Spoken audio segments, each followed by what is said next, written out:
Most retirees think about Roth strategies as a simple tax decision. Pay some tax now, avoid tax later, and move on. But that way of thinking misses the most important part of the decision, because this isn't just about what you pay in taxes. It's about how much control you'll have later once required minimum distributions begin.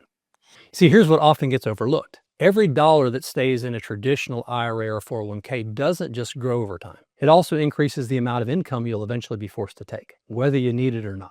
That forced income doesn't just affect your tax return. It affects how flexible your spending can be, how much of your Social Security becomes taxable, how much room you have to manage Medicare costs, and how freely you can adjust as life changes. On the other side of the equation, every dollar that ends up in a Roth changes that future picture.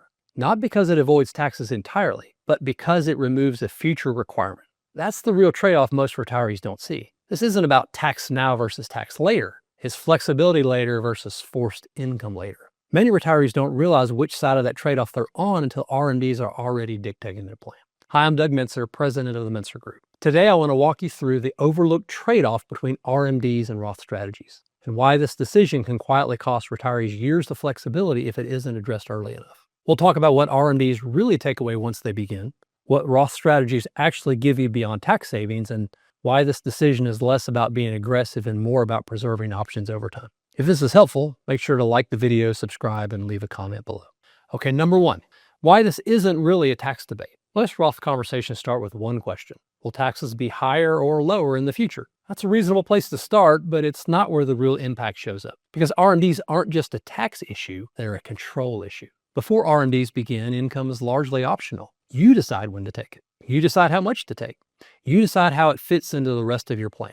After RMDs begin, that changes. Income becomes mandatory. Timing becomes fixed, and your ability to adapt shrinks.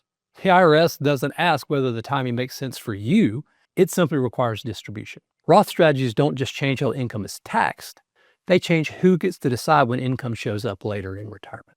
Part two, what RMDs actually do to a retirement plan. RMDs are often explained as simple math.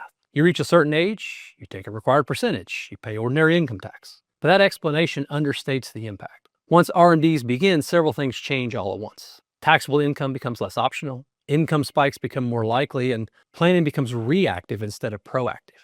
RMDs don't care whether you need the money, whether markets are up or down, or whether the timing makes sense that year. They simply require distribution, and the rest of your plan has to adjust around that requirement. That forced income also interacts with everything else in retirement. Social Security taxation, Medicare premiums, charitable strategies, cash flow decisions. The larger the pre-tax balance, the louder that interaction becomes. Number three, the hidden costs most people don't see. The biggest cost of RMDs isn't always the tax itself. It's the loss of flexibility. RMDs can push more of your Social Security into taxable territory. They can move you into higher marginal tax brackets, even if spending hasn't increased. They can increase Medicare premiums. They can reduce room for gifting or charitable strategies, and they can limit your ability to smooth income across years. Each of these effects might feel manageable on its own, but together they can materially change how retirement feels. And once RMDs begin, many of these effects are difficult or even impossible to unwind. That's why the cost of RMDs often shows up as frustration, not just a higher tax bill. Number four, what Roth strategies really provide. Roth strategies are often framed as a future tax benefit, and that's part of the story. But the bigger benefit is structural. Roth assets are not subject to RMDs during your lifetime. They don't force income at a specific age. They give you discretion over when withdrawals occur. That discretion is what creates flexibility. Roth accounts allow other income taken when it makes sense, skipped when it doesn't, and coordinated with other income sources.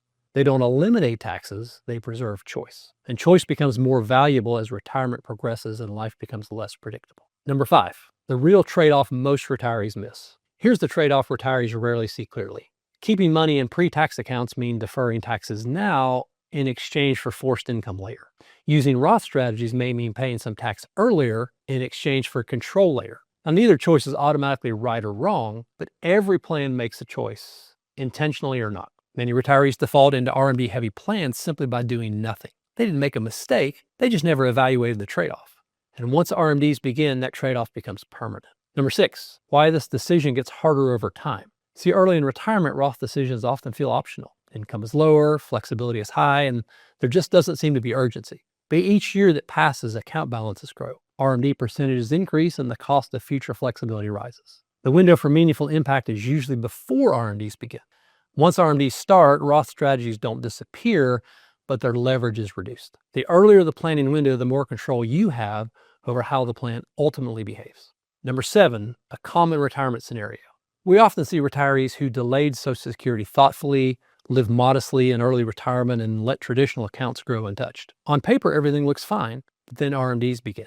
Income jumps, taxes rise, and suddenly there's far less room to maneuver. At that point, many retirees say the same thing. I didn't realize this would change things so much. Not because they wanted to avoid taxes entirely, because they didn't realize how much flexibility they were giving up. It's important to be clear. This is not an argument for converting everything to a Roth, as that's rarely appropriate.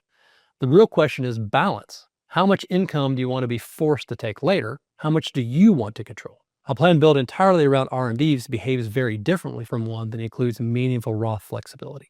One of the most challenging aspects of RMDs is timing. They don't show up at the beginning of retirement. They arrive later, after habits are set and plans feel stable. They change the rules midstream, and by the time they do, many of the best planning opportunities are already gone. The most important insight in this conversation is simple. RMDs reduce flexibility while Roth strategies preserve it. The question isn't whether you like paying taxes, it's whether you want the IRS deciding your income or whether you want to keep that choice yourself. Retirement planning isn't about minimizing taxes in any one year, it's about preserving flexibility across decades. The balance between RMD exposure and Roth flexibility is one of the most important but most overlooked decisions retirees make. If you're approaching retirement or already retired and want to understand how your current plan affects future flexibility, you can schedule a conversation using the link below.